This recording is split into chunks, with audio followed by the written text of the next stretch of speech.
हमारे देश में अन्न को परब्रह्म की संज्ञा दी गई है, किंतु ये हम क्या कर रहे हैं?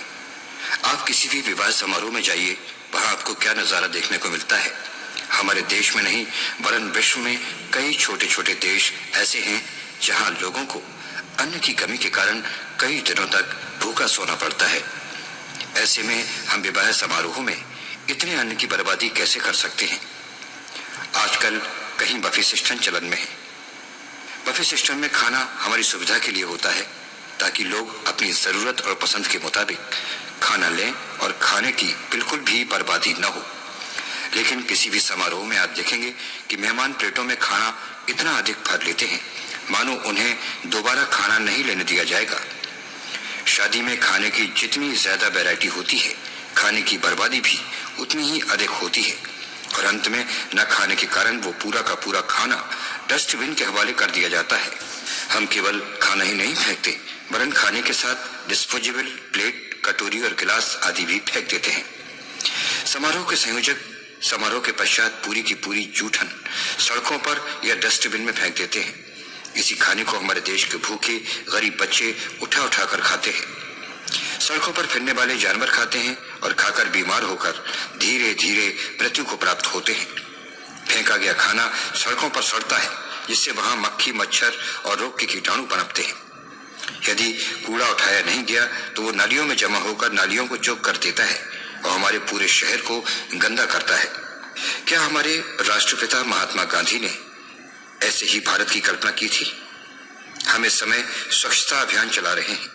स्वच्छता किसी भी एक व्यक्ति का काम या जिम्मेदारी नहीं है वरन ये एक समाज या समुदाय का सामूहिक कार्य या जिम्मेदारी है और इसी कारण जब तक हम जन समुदाय को जागरूक नहीं करेंगे, उनकी इस कार्य में भागीदारी सुनिश्चित नहीं करेंगे, हम इस मिशन में सफल नहीं हो सकते। सफाई अभियान हो या खुले में शौच से मुक्ति हो, इन दोनों ही कार्यों में सफलता शासन के प्रयासों से नहीं वरन प्रत्येक नागरिक या पूरे समाज के सामूहिक प्रयासों से ही प्राप्त होगी।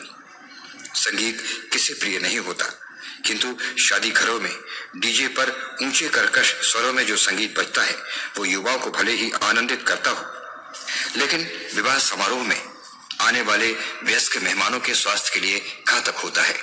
शासन की अनेक पाबंदियों के बावजूद समय सीमा के पश्चात भी संगीत बजता है जिससे आसपास के घरों में रहने वाले लोग सोना तो दूर आराम भी नहीं कर पाते। यदि उन घरों में कोई बीमार हो तो समस्या और भी बदतर हो जाती है।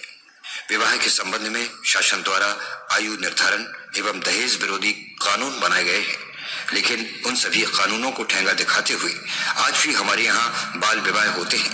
हम दहेज लेते हैं और देते हैं। दहेज के लिए बहू को प्रताड़ित करना, जलाना, मारना, ये बुराइयां आज भी हमारे समाज में देखने को मिलती हैं। व्यक्ति के पास जितनी अधिक सत्ता, पैसा और अधिकार होता है उतना ही अधिक धन संपदा का दुरुपयोग एवं उसका फूहड़ प्रदर्शन देखने को मिलता है। बड़े बड़े नेता, उद्योगपति और अमीर तो शादी में की गई फिजूल खर्ची को अपना स्टेटस सिंबल मानते हैं।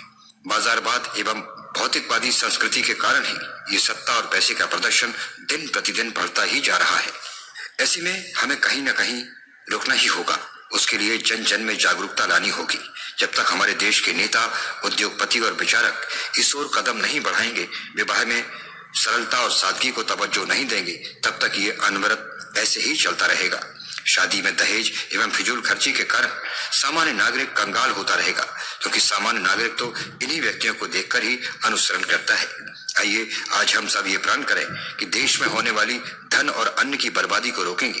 अन्न की बर्बादी न कर बचा हुआ खाना साफ सुथरे तरीके से जरूरतमंदों तक पहुंचाएंगे।